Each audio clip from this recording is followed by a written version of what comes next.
right, Flying Ryan Oehler.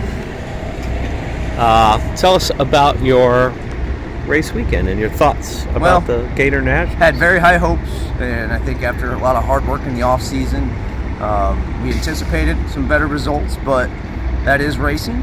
We did not get the test session that we needed.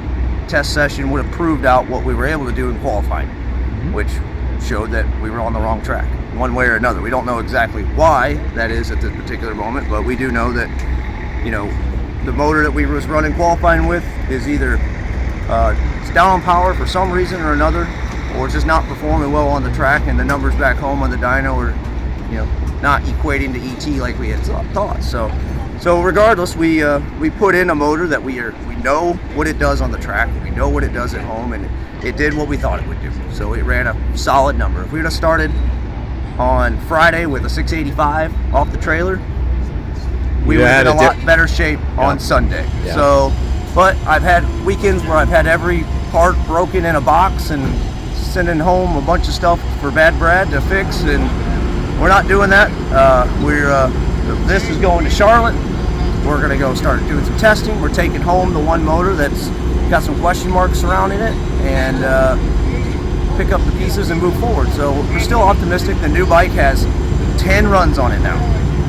So brand new bike, went A to B down the track, every single pass.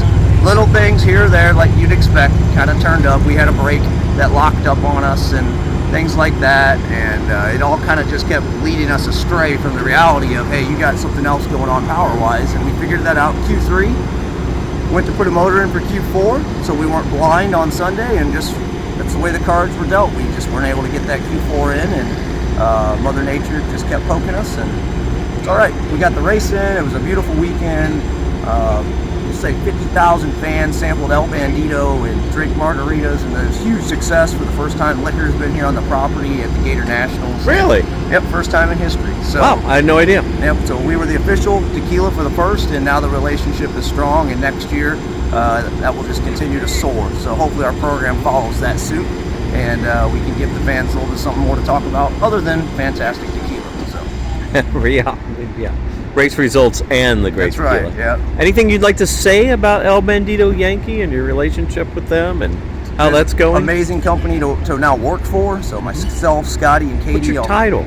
I have, I'm going to call it race marketing manager, Okay. So we're heading up the racing division. Scotty and myself and Katie all are working within the marketing activations for the racing that we're involved in. So whether it's NHRA or it's Rico's circle track racing and offshore boat racing, the racing experience cars, all this stuff falls in our lap, which made us extremely busy this weekend. Yeah. Because we were managing all that while racing. So couldn't do it without our team.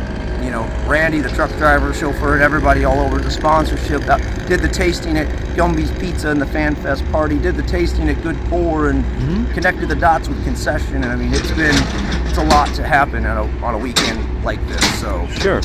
Think any of this will help the brand make an impact in the bars in Gainesville? Most certainly. I definitely can't imagine. We had people who work at bars and restaurants here, as sponsors, had them up on the starting line.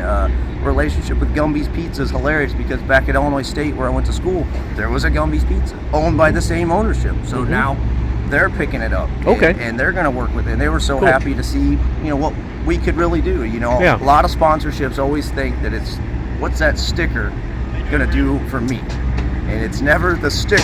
Yeah. It's the wheels behind the sticker that are going to get out there on the streets and get the product on the shelf behind the counter and in the hands of the bartenders. And when it's, it tastes your lips and you can feel what you got, it spreads like wildfire and everyone gets behind it. So I think that's what you got going in Gainesville, Florida now. And your experience here in Gainesville this week, you had fun? Well, I mean, it's a fun town. There's no question about it. The downtown has a really neat scene. It's got some great restaurants, great bars, and when you put all the racers down there, and you're all having a good weekend, it's hard not to have a good time. So I enjoyed it. You think Pizza King will ever have an upscale restaurant that includes a bar and liquor?